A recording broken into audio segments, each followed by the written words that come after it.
Assalamualaikum warahmatullahi wabarakatuh. Perkenalkan, nama saya Fortunis Chandra dengan NPM 233521021 akan menjelaskan pengaruh ukuran blok untuk berbagai ukuran case di SMP case. Baik, yang pertama tuh kita jalankan aplikasinya, kemudian konfigurasikan sistem dengan karakteristik arsitektur seperti ini. Nah, memori organisasinya kita ubah jadi SMP, number of processor 1, copy protokol MESI, bus attributionnya random, kemudian worldwide bitsnya 32, word by blocknya 8, block in memorinya 65.000, block cache nya 32 bytes, main memory size nya 2 megabytes. Selanjutnya block in cache 128, cache size 4 kilobytes. Mappingnya kita pakai fully associative, replement policy LRU. Oke, karena sudah selesai semua, kita akan jalankannya.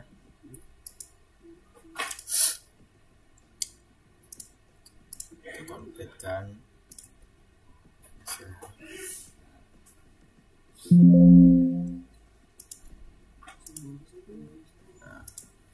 hasil dari hit missesnya itu 73,98%. Nah, untuk membandingkannya kita ganti aja block in cache-nya.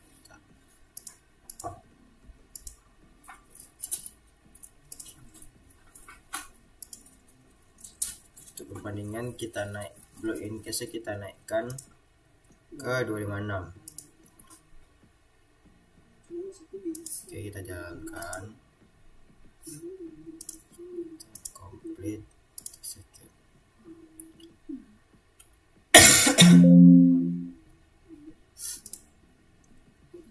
Nah, hit message-nya akan berubah jadi 74,609%. Nah,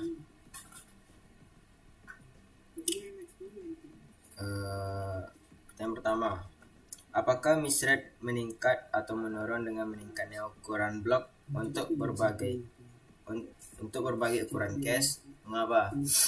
Nah, umumnya miss rate cenderung menurun saat ukuran blok meningkat hingga mencapai titik tertentu. Ini disebabkan oleh beberapa alasan. Yang pertama itu spatial locality, data pendekatan sering diakses secara bersamaan sehingga ukuran blok yang lebih besar dapat meningkatkan kemungkinan bahwa data yang diperlukan sudah ada di cache. Nah, yang kedua itu reduce misses, yaitu blok yang lebih besar mengurangi jumlah miss compulsory atau cold miss karena satu miss membawa lebih banyak data ke cache. Namun setelah mencapai ukuran blok tertentu, miss rate bisa meningkat karena fragmentation atau pollution, yang dimana data yang tidak diperlukan menggantikan data yang sering digunakan. Nah, untuk data selebihnya udah saya masuk ke Word. Nah, untuk block size 32 dengan ukuran cache 4 KB, message 73,908%. Nah, berikutnya yang book 8 dengan ukuran cache 8 KB, hasilnya sama juga. Oke. Ya. Nah, lanjut. Yang kedua, apakah pollution point muncul dalam percobaan ini? Apakah pengaruh pollution point terhadap bertambah atau berkurangnya misread seiring dengan bertambahnya ukuran cache? Jelaskan. Jawabannya itu ya, karena pollution point dapat muncul dalam percobaan ini. Pollution point terjadi saat ukuran blok yang terlalu besar menyebabkan data yang tidak berguna mengisi cache, menggantikan data yang lebih relevan. Ini meningkatkan misread karena cache terisi dengan data yang jarang digunakan, menyebabkan data penting dikeluarkan. Namun seiring dengan bertambahnya ukuran cache, efek dari pollution dapat berkurang karena lebih banyak data dapat disimpan secara keseluruhan. Nah, yang ketiga, pada ukuran blok berapa misread meningkat kembali, dan mengapa pada ukuran blok tersebut misread meningkat? Nah, misread ini biasanya meningkat kembali pada ukuran blok yang sangat besar, misalnya di atas 256 bytes atau lebih, tergantung pada akses pola memori. Hal ini terjadi karena internal fragmentation dan cache pollution, yang dimana sebagian besar dari blok besar mungkin tidak digunakan, dan data yang lebih sering diakses mungkin dikeluarkan dari cache. Nah, pertanyaan terakhir, apa perbedaan dari pengaruh terhadap blok terhadap berbagai ukuran cache dengan pengaruh ukuran blok terhadap misread? Jelaskan. Nah, ukuran blok dan ukuran cache ini memiliki pengaruh yang berbeda terhadap misread. Yang pertama itu ukuran blok. Ukuran blok ini menentukan berapa banyak data yang diambil dari memori utama dalam satu kali akses. Ukuran blok yang lebih besar memanfaatkan spatial locality lebih baik, tetapi dapat menyebabkan cache pollution jika ukuran terlalu besar. Ukuran cache itu menentukan total kapasitas data yang bisa disimpan di cache. Ukuran cache yang lebih besar mengurangi misread karena dapat menampung lebih banyak blok data, mengurangi config miss dan capacity miss. Baik, selanjutnya saya akan kembali ke materi yang kedua, yaitu pengaruh replacement policy. Nah, di sini kita jalankan SMP change-nya dengan konfigurasi sistem. Kita setting dulu memori organisasinya SMP, nomor 1 Messi, random, worldwide 16, worldwide block 16 juga, block in cache. Nah, block in cache 128, cache 4 bytes, terus oke, ketinggalan udah betul semua, kita ganti ke random. Oke. Baik, kita jalankan bagian yang randomnya.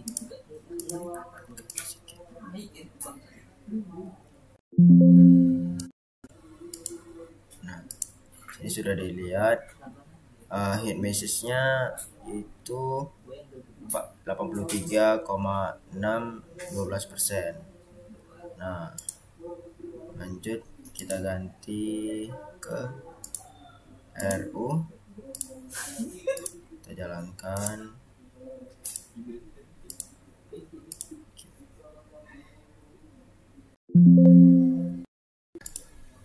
Sini bisa dilihat hit message-nya bagian LRU itu 84.690. Nah, kita bisa lihat di Word sini ya randomnya di NAS 7 nya kita kita mendapatkan hasil 83,6666. Nah, setuju yang bagian RU dapat 84,690%. Selanjutnya LFU itu 84,151%, dan terakhir Vivo 84,474%. Nah, baik masuk ke pertanyaan. Nah, apakah yang dimaksud dari replacement policy, bagaimanakah kegunaan pengaruhnya terhadap kinerja sistem? Jelaskan. Nah, replacement policy atau kebijakan penggantian adalah strategi yang digunakan oleh sistem cache untuk menentukan data mana yang harus dikeluarkan dari cache ketika ruang di cache sudah penuh dan data baru harus dimasukkan. Kebijakan penggantian ini sangat penting karena mempengaruhi efisiensi dan kinerja cache secara keseluruhan. Nah, yang pertama yaitu LRU. Cara kerja LRU itu menggantikan blok cache yang paling lama tidak diakses. Nah, yang kedua yaitu FIFO. Cara kerja FIFO menggantikan blok cache yang pertama kali dimasukkan tanpa mempertimbangkan beberapa sering atau baru data tersebut diakses. Nah, selanjutnya random replacement. Cara kerjanya yaitu blok cache yang diganti dipilih secara acak. Nah, cara yang LFU itu menggantikan blok yang paling jarang diakses.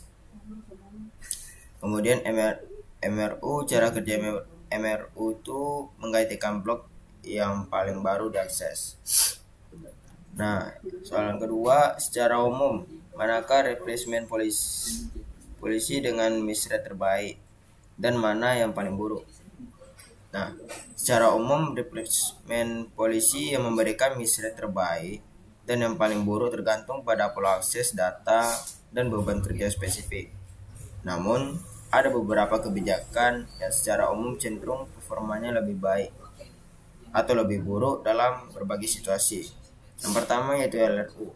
Alasannya, LRU cenderung memberikan misthread yang lebih rendah karena mempertahankan data yang baru-baru ini diakses dalam cache.